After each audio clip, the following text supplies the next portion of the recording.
मेरा नाम कृष्णा है। मैं प्रयागराज जिले के एक छोटे से गांव मदनपुर में रहता हूं। मैं बचपन से ही अपने गांव में एक ऐसे परिवार को देखते हुए बड़ा हुआ हूं जो कि बहुत ही गरीब था। उस परिवार में दो भाई और एक बूढ़ी माँ थी, जिसमें बड़े भाई का नाम सिद्धार्थ और छोटे भाई का नाम अनमोल था। जैसे तैसे करके उस बूढ़ी माँ ने अपने उन दोनों बेटों की शादी की और शादी के कुछ समय पश्चात ही वह बूढ़ी माँ भी चल बसी। अब दोनों बेटे अपने छोटे से परिवार के साथ अपना जीवन यापन कर रहे थे। छोटा बेटा उस समय दाना भूजने का ठेला लगाकर अपने परिवार का भरण पोषण कर रहा था। अब सब कुछ लगभग ठीक ही चल रहा था। बूढ़ी माँ के छोटे बेटे यानी अनमोल को एक बेटा और दो बेटियां थी। हर मनुष्य में कुछ न कुछ गुण और अवगुण होते ही हैं।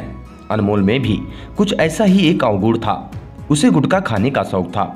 शौक कब आदत में बदल गई उसे पता ही न चला और देखते ही देखते ज्यादा गुटखा खाने के कारण उसके मुंह में कैंसर हो गया। वह बीमार होने के कारण कभी ठेला निकालता तो कभी नहीं निकाल पाता। इसी दौरान वह अपना इलाज भी करा रहा था, क्योंकि कमाई का बड़ा हिस्सा दवा में खर्च हो जा रहा था और साथ ही परिवार को भी चलाना था। इस स्थिति में सरकारी अस्पताल ही उसका एकमात्र सहारा था। घर में कमाने वाला सिर्फ वही था, जिसके कारण परिवार की स्थिति दिन प्रतिदिन खराब होती जा रही थी। ये सब हमने अपनी आंखों से देखा। कैंसर का इलाज इतना महंगा है कि वह अपना इलाज कराने में असमर्थ था। उसकी स्थिति को देखकर उसके बच्चे और उसकी पत्नी का रो रो कर बुरा हाल था। उनकी मदद के लिए कोई भी आगे आने को तैयार नहीं था। एक बात सही ही कहा गया है कि रिश्तेदारी सिर्फ अमीरों से ही निभाई जाती है, गरीबों से नहीं। उसकी पत्नी चाहकर भी अपने पति के लिए कुछ नहीं कर पा रही थी। ऐसा लगभग बहुत दिनों तक चलता रहा। भगवान से भी ये सब देखा नहीं गया और एक दिन अचानक अनमोल की मृत्यु हो गई। छोटे बच्चों और उसकी पत्नी के चीख से पूरा मोहल्ला गूंज गया। अब आसपास के लोग उसकी पत्नी को चुप कराते तो कोई उनके बच्चों को गोद में लिए थे। बच्चे अभी बड़े भी नहीं हुए थे कि उनके सर से बाप का साया हट गया।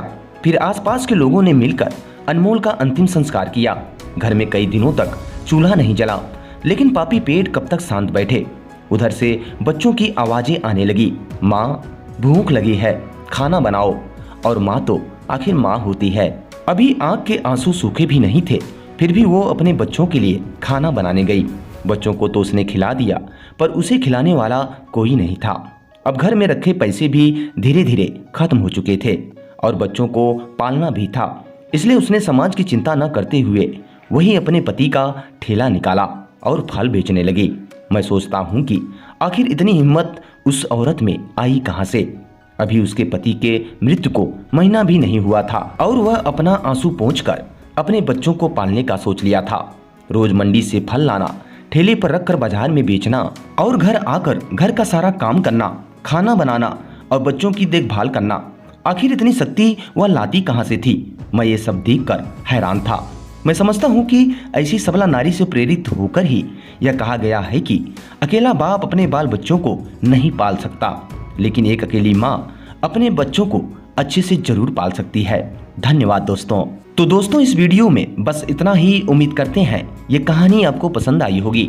अगर दोस्तों ये कहानी आपको पसंद आई हो तो इस माँ के लिए इस वीडियो को लाइक और चैनल को सब्सक्राइब जरूर करें। वीडियो पूरा वॉच करने के लिए आप सभी का बहुत बहुत धन्यवाद।